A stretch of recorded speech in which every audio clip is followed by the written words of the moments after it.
Have you ever been at a party, maybe stuck in a corner, and felt your soul just physically try to escape your body during a conversation about the weather? If that sounds familiar, then this one's for you. We're going to break down the real psychology behind why some of us find small talk to be actual, genuine torture. Ugh, you know the feeling. You're in the elevator, you're at the coffee machine, and then bam, this phrase hits you.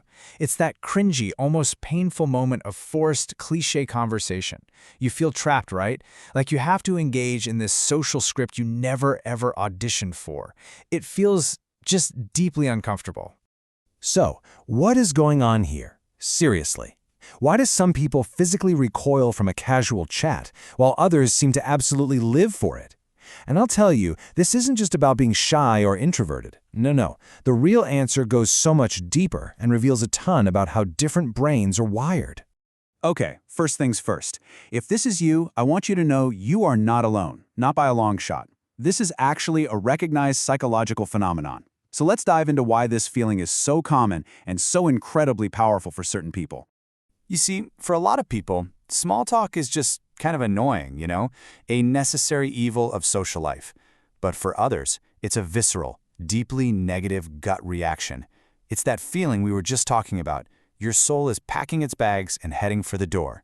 This isn't just boredom. It's a profound, almost physical sense of discomfort. Now here's what's really important to understand. This aversion isn't just one thing.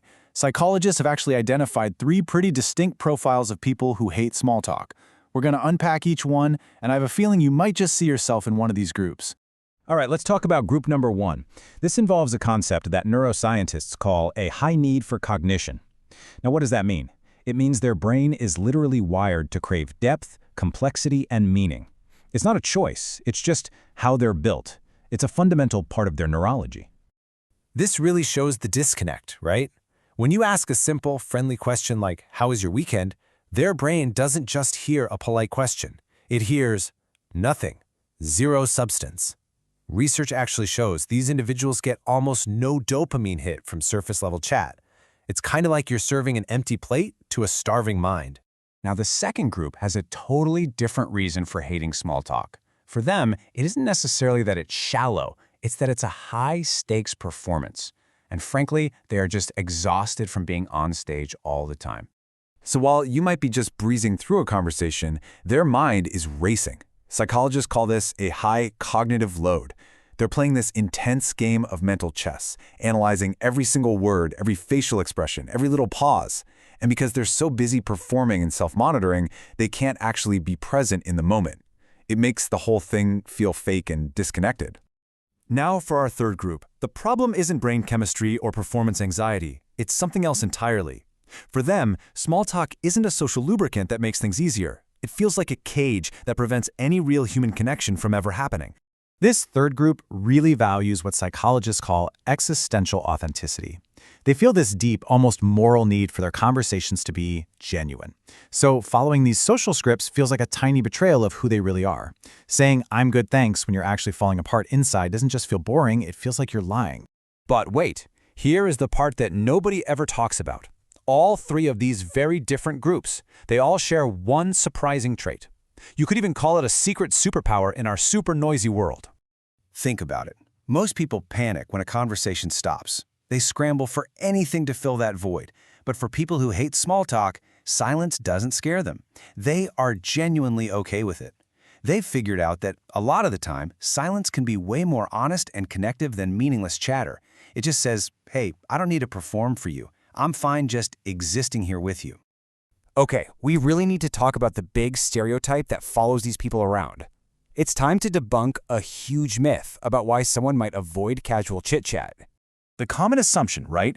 If you hate small talk, you must think you're too smart, too deep, or too intellectual for everyone else. It often comes across as arrogance or some kind of social superiority. But here's the twist. The truth is almost always the exact opposite. It's not about arrogance, it's about vulnerability. I mean, think about it. Small talk is safe. Nobody gets hurt talking about traffic. But a real conversation? Whew, that's dangerous. You have to reveal yourself. You risk being misunderstood, or judged, or even rejected. So skipping the script isn't superior. It's actually brave. So, what's the payoff for this kind of conversational bravery? Well, you might be surprised. It often leads to a social life that's built on quality, not quantity.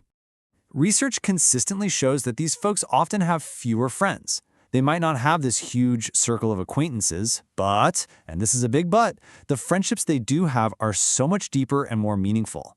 They'd much rather have 2 people who actually know their soul than 20 people who only know their weekend plans.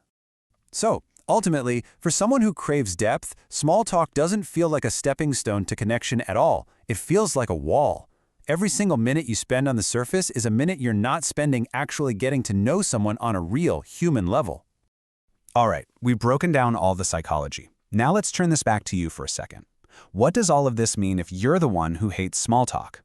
Look, if any of this is resonating with you, it doesn't mean you're broken or antisocial or rude. It could just mean your brain simply craves meaning. It could mean you're exhausted from a lifetime of social performing. Or maybe you've just seen through the whole script and you can't unsee it. You're not cold, you're just done with shallow. And that really brings us to our final question for you. After hearing about these 3 very different profiles, the deep thinker, the exhausted performer, and the authenticity seeker, which one feels the most like you? It's a powerful thought to sit with, something to think about.